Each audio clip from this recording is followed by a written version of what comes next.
hoje, vamos ver o que é que a gente tem.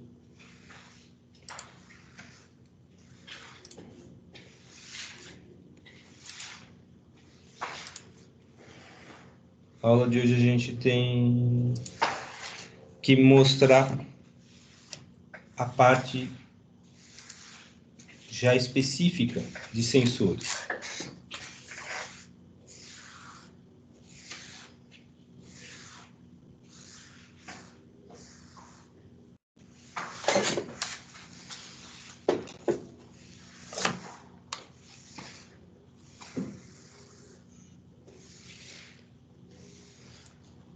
Alguém está me vendo?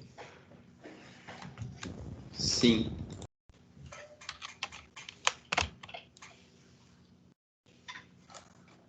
É que um computador deu problema. Bem, estão me ouvindo? Sim. Ótimo. Hoje a gente vai ver medição de força e conjugada, dia 26/4. Eu já liberei para vocês a parte 5, instrumentos, posição, velocidade, sensor de proximidade, entre outros. Então, tem sensores resistivos, capacitivos e indutivos e sensor de posição e proximidade. Os dois arquivos estão colocados aqui. A parte de sensor resistivo, capacitivo e indutivo é a base para a gente entender os outros sensores. Então, até agora, essa disciplina só versou sobre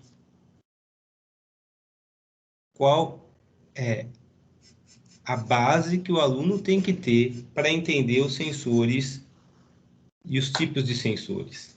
Os principais tipos de sensores são esses. A grande maioria são sensores resistivos. A gente tem uma classe de capacitivos e indutivos. Além desses, existem outros, e a gente vai ver quando entrar nos sensores térmicos. A resistividade, ela pode variar com a temperatura. Ela não deixa de ser um sensor resistivo, mas tem outras características dos materiais que também variam. Mas, dentre os sensores resistivos, uma classe são os extensômetros. Os extensômetros são muito importantes para o engenheiro mecânico. São os principais sensores para que a gente possa... Deixa eu ver se eu tenho um grande aqui para mostrar para vocês. Tem esse aqui. Para que a gente possa medir deformação e assim também mensurar tensão. A ideia, não sei se vocês conseguem ver, deixa eu fechar isso aqui. No meu vídeo eu estou tentando mostrar para vocês um extensômetro, tá? Esse extensômetro tem vários terminais e ele precisa ter colocado dentro dele alguns fios para que esses terminais aqui possam mensurar a variação da resistência que está aqui na lateral, tá? Nas duas laterais. Devido à geometria, esse extensômetro específico, ele consegue mensurar tensões radiais e axiais. Mas a grande maioria não é assim. A grande maioria é para uma direção específica. Esse aqui tem um bom tamanho, vamos ver se vocês vão conseguir enxergar.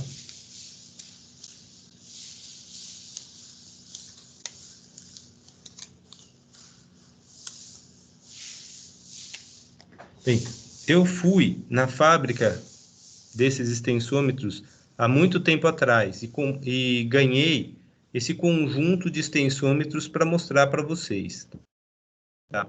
Esse daqui tem uma direção específica, quando ele sofre tração ou compressão nessa direção, varia a resistência. Só que a resistência varia muito pouco, então precisa ser amplificado. Por isso que a gente teve aula sobre amplificador operacional. A forma como a gente coloca e monta os string gauges ou os extensômetros, ela geralmente é por meio de uma ponte de Wheatstone. Por isso que a gente estudou pontes de Wheatstone. Só que não existem só extensômetros. Existem sensores resistivos mais simples até. Aqueles sensores que variam com a resistência, por exemplo, uma boia de medição de temperatura, um sensor de nível, tá? Aqui está mostrando como é que ele funciona. Então, tem um cursor, é esse ponto A aqui, ele varia o ponto onde está lendo a resistência em que ele vai ler vai ser essa parte de cima aqui, e aí toda a corrente vai passar por esse ponto, e daqui vem para cá, para o B e fecha. Então, eu vou ter uma resistência máxima quando o A estiver aqui embaixo, e uma resistência mínima quando o A estiver aqui em cima. É assim que ele funciona. E a variação dessa resistência que vai nos dizer, o valor dessa resistência é que vai nos dizer em que posição x de t a gente vai estar. Então, a entrada é essa posição, vai ser a corrente ou a tensão que a gente vai ler entre o ponto A e B, e ela vai expressar uma resistência AB do sensor. Tem vários tipos, tem o linear e tem o rotativo, e eles podem ser a carvão ou potenciômetros de fio. Eu não vou entrar a fundo na aula aqui, porque já está gravada, vocês podem assistir a aula gravada. Tem exemplos de potenciômetros aqui.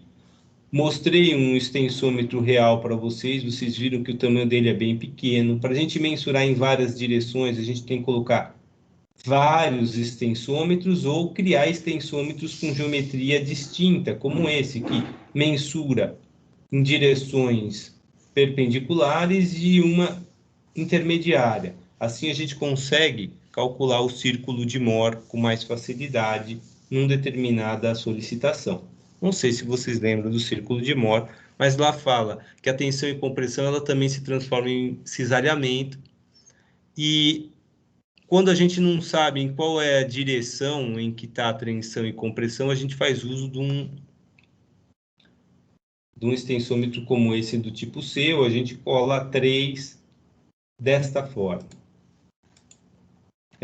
Aqui eu mostro o princípio de funcionamento. Tem uma deformação, vai ter uma variação da resistência, que vai ser proporcional à variação do comprimento e à variação da área. Tem a resistividade do material. A área, ela diminui, o comprimento aumenta, e isso vai gerar uma sensibilidade, que vai ser a variação da resistência sobre a deformação. A gente monta os extensômetros usando pontes de Wheatstone e a gente consegue medir forças em uma direção. Todo esse equacionamento está explicado na aula já gravada. Se a gente coloca do outro lado, a gente vai conseguir mensurar forças em 3 direções. Só que, se eu colocar na frente e atrás, eu vou ser insensível às forças em Y e eu vou ter uma dualidade nas forças em X. As forças em X só vão ser medidas 2 vezes. Para resolver isso, a gente precisa criar uma ponte dessa forma, com 1 linha, 2 linha, 3 linha, 4 e 4 linha. O 1 está na frente, o 1 linha está atrás. E nessa configuração, a gente consegue mensurar Fx, Fy e Fz. Então, a gente tem um medidor tridimensional. E quais são as pontes que estão lendo? Fx vai ser a ponte azul, Fy vai ser a ponte branca, Fz vai ser a ponte em vermelho. E aqui está o equacionamento. Aqui mostra como é que a gente trabalha com os string gauges. A gente captura com fita celofane, prepara para colagem, aplica cola, a base do Super Bonder, e coloca a peça na cola, para depois a gente colocar os cabos. Então, a gente vai soldar os cabos elétricos depois. São aqueles cabos de telefone. Mas os extensômetros são muito utilizados para criar células de carga. E tem empresas que só vivem disso. A Toledo, por exemplo, é uma grande empresa de balanças e o que ela mais faz são células de carga. Tem diversos formatos e, dependendo do formato, a célula de carga vai mensurar tração, compressão, cisalhamento, força de torção ou coisas semelhantes. Não vou dar aula sobre célula de carga, pessoal. Eu até falo um pouco mais disso em outro vídeo, mas célula de carga é um assunto realmente específico. Aqui eu falo dos sensores capacitivos, o princípio de funcionamento, quando um material qualquer se aproxima de uma face sensora, tem um circuito LC, então é capacitivo indutivo, tem um sinal quadrado, dependendo o material chegando aqui, varia a capacitância, o circuito que vai ser feito aqui, na verdade, é um filtro passa baixa ou um filtro passa alta, variou a tensão, variou a capacitância, muda a frequência de corte e reduz o sinal que está sendo amplificado aqui, e aí a gente vai ter um sinal de 0 ou 1, ou um sinal analógico. Aqui mostra a fórmula da capacitância, e essa fórmula explica como é que a gente pode variar o nosso sinal. Capacitância é uma constante relativa ao dieletro do material, dieletro do ambiente entre as chapas, vezes a área dos eletrodos sobre a distância entre os eletrodos. Nossa primeira reação, quando pensa em sensor capacitivo, é variar a distância entre eles. Só que a capacitância é inversamente proporcional à distância. E aí a gente vai ter um sensor extremamente não linear, porque, basicamente, ele é um sensor, a distância é inversamente proporcional. A gente pode variar a área. Como a gente varia a área? Bem, se vocês olharem esses dois eletrodos, um cilindro interno e outro cilindro externo, eles variando a distância, variando o quanto entrou um eletrodo no outro, vai variar a área que um tem com o outro. E assim a gente vai ter uma capacitância que vai variar em função desse raio B menos T, que é a distância entre ambos, mais A. E esse L é que vai fazer o C, a capacitância variar. Essa aqui seria a fórmula da área em que a gente vai trabalhar.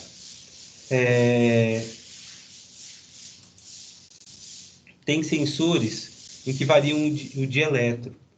E como a gente está vendo aqui, o dieletro multiplica diretamente a capacitância. Aqui a gente vê um reservatório que está vazio agora, mas a água pode subir, e à medida que a água sobe, parte dos dois eletrodos vão estar imersos em água, parte vai estar imerso em ar, e isso vai fazer a capacitância variar de forma proporcional. Tem os sensores indutivos, é muito parecido um sensor indutivo com um sensor capacitivo. A diferença é que o material tem que ser um material metálico, porque aqui a gente tem um campo magnético, um campo de indução magnética. Mas, da mesma forma, a gente vai ter um circuito LC, e dependendo o quanto como está essa corrente aqui,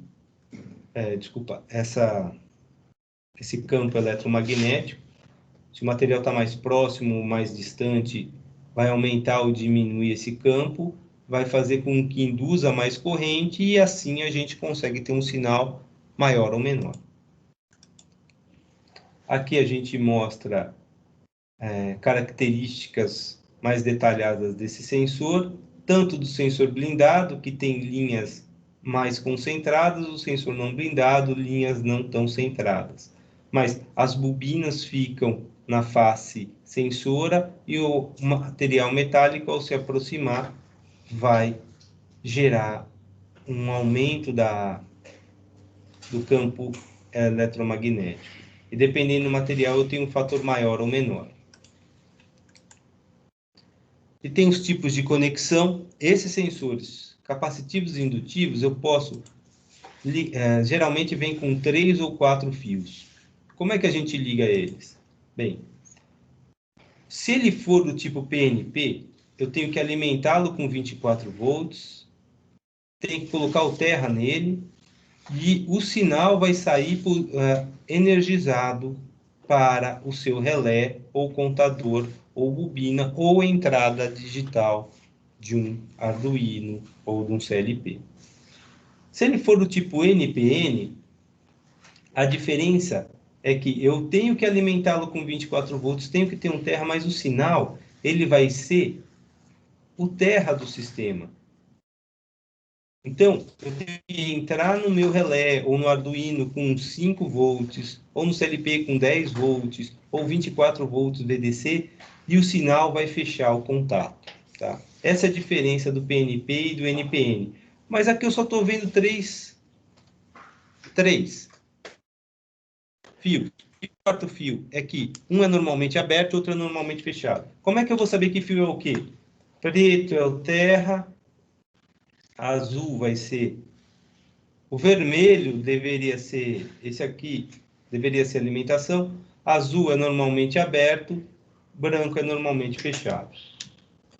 E aqui a gente vê sensores normais, por exemplo, sensores resistivos, a gente já liga direto na chave, com uma resistência. Sensores PNP normalmente aberto e normalmente fechado, e como é que a ligação é feita. E os sensores NPN normalmente aberto e normalmente fechado, tá vendo? O azul é o negativo, o marrom é o positivo, o branco é o normalmente fechado e o preto é o normalmente aberto. Diferente do que eu falei antes. Mas aqui estão as cores, tá? Marrom, preto e azul. E a gente fica sabendo o que liga o que. Bem, esse é o princípio. Abriu mesmo, peraí. Esse é o princípio dos sensores sensitivos, capacitivos e indutivos. Para a medição de força, a gente pode usar os 3 princípios. Para a medição de posição, a gente pode usar os 3 princípios. Para a medição de conjugados, os 3 princípios. Para a medição da aceleração, os 3 princípios. E aí, para medir posição, a gente pode usar um sensor potentiométrico, um magneto resistivo, um LVDT, um RVDT, um encoder, um tacômetro. Para sensores de proximidade, esses sensores de efeito Hall, capacitivo, indutivo, ultrassônico e célula de carga. Notem que aqui eu já estou falando de ultrassom, que não tem nada a ver com sensor resistivo, capacitivo e indutivo. Mas a grande maioria é resistivo, indutivo ou capacitivo. Dá para medir força conjugada, aceleração e atitude. Aqui está falando a diferença do sensor de proximidade e sensores de posição. Aqui mostra o detalhe do cursor num sensor potenciométrico de fio. E aí a gente vai ter uma discretização. Se o sensor for a carvão, ele não tem discretização, ele é mais analógico. Tá? Que vai variar a resistência em função da granulometria da superfície. Esse é o circuito de medição. Aqui eu tenho um voltímetro e aqui a gente tem o sensor com o seu cursor.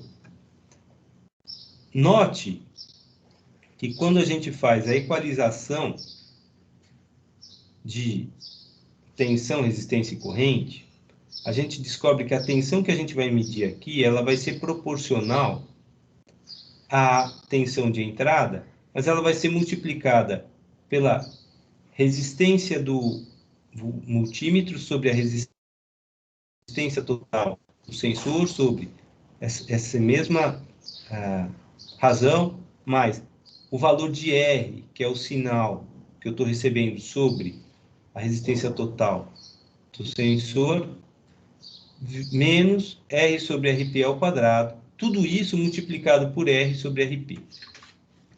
Rm sobre RP é constante. A gente escreve isso aqui para mostrar para vocês que a saída é não linear. Por que eu estou falando isso, pessoal?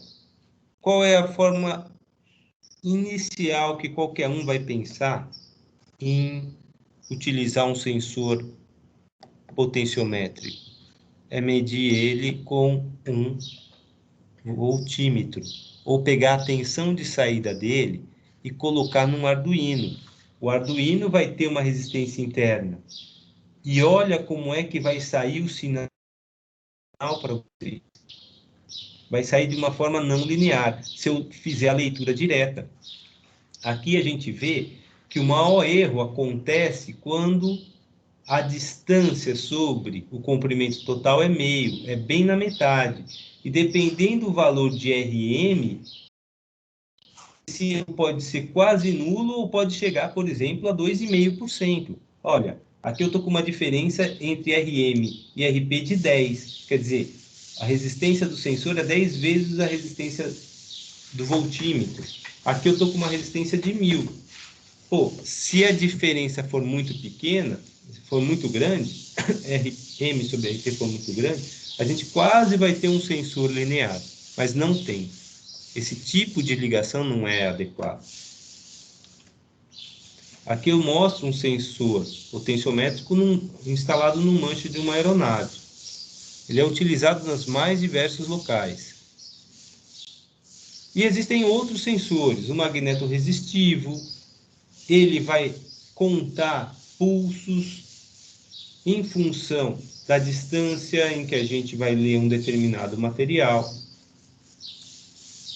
E pode estar ligado a uma pá de turbina, podem estar trabalhando em conjunto, com cames, um numa engrenagem e outro num outro formato, para informar qual é a direção do giro. Um tipo específico e importante são os LVDTs e RVDTs. L de linear, R de rotativo, baseiam-se na variação do acoplamento magnético entre dois pares de enrolamentos nos transistores indutivos. Esse é um LVDT, esse é um RVDT, e a gente vai deslocar um núcleo móvel e tem enrolamentos secundários e primários na parte externa. E dependendo da posição desse deslocamento, a gente vai ter um sinal. E a gente vai ver que, na prática, esse sinal é um sinal linear. Aqui a gente mostra o equacionamento. Vou deixar para vocês verem isso na aula gravada. O interessante é que a saída vai ser igual à entrada vezes duas frequências. A frequência que a gente tem na entrada do sistema, da primeira bobina, e a frequência de movimentação em X. E isso significa que o sinal vai sair modulado em amplitude, porque um está multiplicado pelo outro. E é isso que ele está falando aí, ele é modulado em amplitude. Aqui a gente mostra o valor do E0, aqui, EI e E2, e o sinal é um EI menos E2. Notem que EI menos E2 está com um valor bem pequeno, de 0 a 0,2 aqui. Quando está bem no centro, a parte central, a gente vai ter um sinal em 0. Quando está mais para a direita, a gente vai ter um sinal com outro, qual que é o nome? Teta. Esqueci agora o nome disso, com outra fase. Então, muda-se a fase do sinal, a amplitude diz em que distância está, e a fase diz se ele começa para cima, ele está à esquerda, se ele começa para baixo, ele está à direita. E a amplitude diz em que distância está. Só que tem um limite, que é quando ele chega no ponto máximo, quando esse cara sai do E2 e só está trabalhando com o E1. Aí ele vai trabalhar com um sinal contínuo. Então você não vai, você sabe que está à esquerda, mas não sabe em que distância está até chegar em 2LB, o sinal cai a 0. Então, só dá para trabalhar com ele nesse intervalo, de menos LB a mais LB, e ele tem um comportamento linear. Aqui mostra a demodulação da saída com transistores, e aí a gente vai ter um sinal filtrado, EAB e EOD. AB está aqui, CD está aqui, ECD, desculpa, ECD.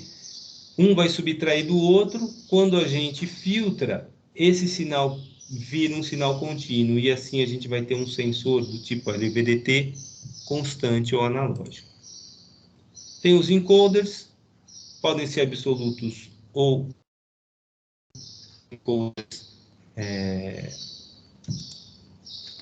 encoder absoluto ou incremental, podem ser rotativos ou lineares.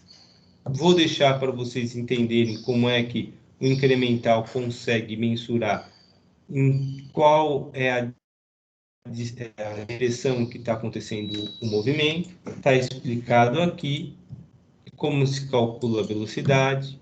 Os tacômetros, diferentes dos encoders, é uma bobina rotativa que induz uma corrente, a gente já trabalhou com tacômetro. Tem sensores de proximidade, que não requer contato físico. Sensores por efeito Hall.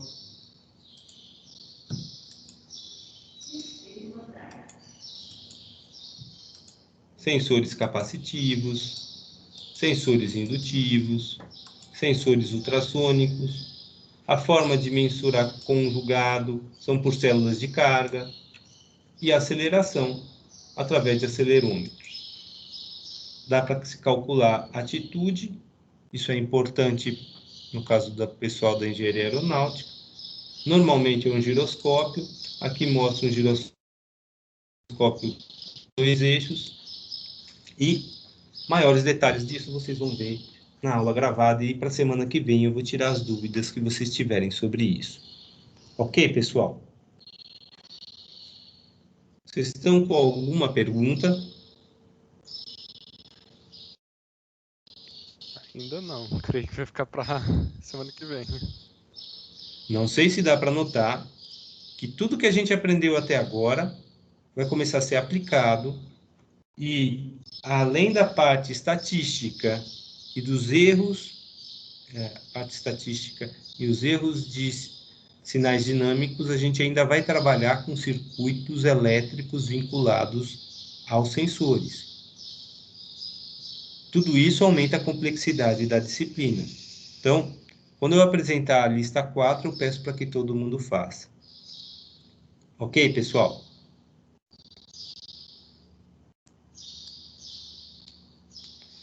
Bem, a aula de hoje era para apresentar esse material. O material está apresentado. Peço para vocês estudarem. Já está disponibilizado. Temos as aulas postadas aqui. Primeiro, sensores resistivos, capacitivos e indutivos. E depois, sensores de posição e proximidade. Tendo dúvidas, vocês entrem em contato comigo, pelo chat, pelo Teams, e a gente vai esclarecendo vocês. Acho que até semana que vem a gente já tem as notas das provas. Já atualizo também a presença de vocês. Ok? Ok. Certo, pessoal? Então, hoje à tarde a gente se vê, porque a gente tem aula do módulo 5. Vocês têm que entregar o módulo 4. Um abraço a todos, vocês fiquem bem. Tchau, professor. Obrigado.